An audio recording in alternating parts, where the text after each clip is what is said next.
Israel Hamas को युद्ध को शुरू हुए आज 14 दिन हो रहा है और अब यह मानवता को तार तार कर रहा है।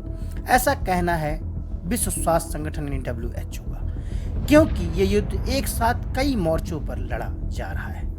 अब गाजा से इस बात का अंदेशा भी जताया जा रहा है कि गाजा एक अगले बड़े खतरे की ओर बढ़ रहा है, जिसका नाम है हैजा कोलेरा, यानी यह एक इन्फेक्शियस डिसीज है जिससे बड़ी मात्रा में मौतें हो सकती हैं।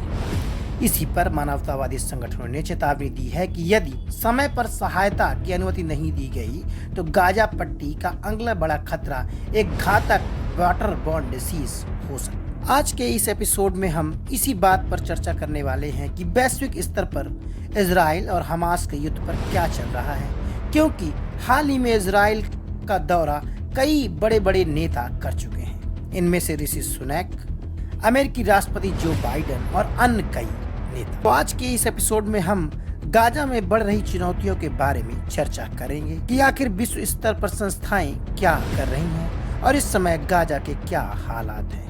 दोस्तों, आप देख रहे हैं एनवर्ल्ड न्यूज। कृपया हमारे चैनल को सब्सक्राइब, ज्वाइन और शेयर जरूर करें। तो चलिए जानते हैं हमास इजराइल के युद्ध के इस पड़ाव में क्या क्या हो रहा है।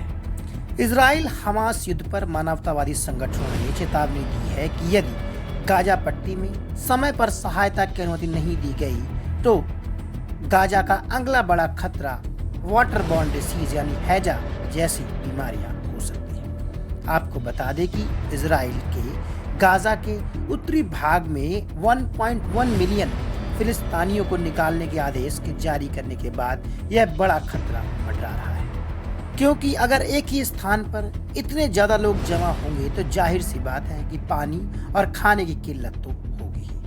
ऐसे में इस युद्ध में वैश्विक स्तर पर बड़े सवाल उठ रहे हैं, क्योंकि इससे दुनिया के दो फाड़ हो चुके हैं। क्योंकि एक तरफ अमेरिका, यूरोप और अरब के कुछ देश, तो वहीं दूसरी तरफ ईरान, तुर्की और कुछ मुस्लिम देश। लेकिन इन सब के बीच फंसे गाजा के लोगों के मरने की संख्या दिनों दिन बढ़ती जा रही है। इस पर global non profit organisation Oxfam के लोगों का कहना है कि जल और स्वच्छता के अभाव से लोग सड़कों पर, दुकानों में, मस्जिदों में, वहीं अपनी कारों या सड़कों पर सोने के लिए मजबूर है। उनका परिवार 200 वर्ग मीटर के अपार्टमेंट में लगभग 100 लोगों को एक साथ रहना पड़ रहा है और वह स्वयं को भाग्यशाली भी समझ रहे हैं, क्योंकि वह अभी तक इस युद्ध के खतरे से बचे हुए हैं। इसी बीच गाजा में महंगाई अपनी सुर्खियों में है, क्योंकि वहां पर कुछ सुपरमार्केटों से स्वच्छता के उत्पाद गायब हो चुके हैं। छोटे सौर ऊर्जा संचालित डेसलेशन फैसिलिटीज चलाने वाली निजी विक्रेता कंपनियां जो उनको फैसिलिटीज दे रही हैं, वह भी 7 अक्टूबर के बाद उनकी कीमत दोगुनी से भी बढ़ गई है। जब इजराइल ने हमास पर युद्ध शुरू किया तो गाजा पर भी बमबारी शुरू हो गई। इससे पहले जो कीमत $7.40 के आसपास थी, उन सभी चीजों की कीमत आज $15 तक हो गई है।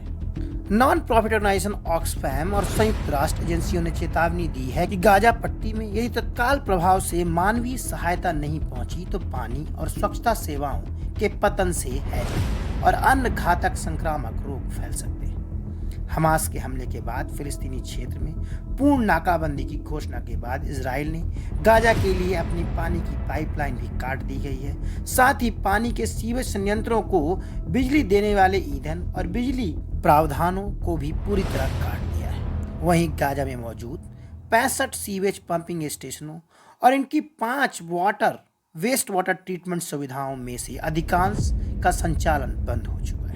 ऑक्सफैम के अनुसार अनट्रीटेड सीवेज अब समुद्र में छोड़ा जा रहा है, जबकि कुछ सड़कों पर दफन होने की प्रतीक्षा कर रहे शवों के साथ ठोस कचरा भी समुद्र में पहुंचने को मजबूर। इसके उलट डिसलिनेशन प्लांट ने काम करना बंद कर दिया है और नगर पालिकाएं बिजली की कमी के कारण आवासीय क्षेत्रों में पानी पंप करने में असमर्थ है। गाजा में कुछ लोग खारे नल के पानी पर निर्भर हैं, जो कि सीवेज और समुद्री जल से दूषित है, या उन्होंने समुद्री जल को पीने के रूप में इस्तेमाल करना शुरू किया। इन सब बातों को ध्यान में रखते हुए संयुक्त राष्ट्र ने कहा है कि वर्तमान में गाजा में पीने के पानी, कपड़े धोने, खाना पकाने, शौचालय को फ्लश करने सहित सभी जरूरतें को पूरा करने के लिए प्रति व्यक्ति जो पानी मौजूद है वह सिर्फ 3 लीटर ही उपलब्ध है। विश्व स्वास्थ्य संगठन के अनुसार किसी भी व्यक्ति को अपनी बुनियादी स्वास्थ्य आवश्यकताओं को पूरा करने के लिए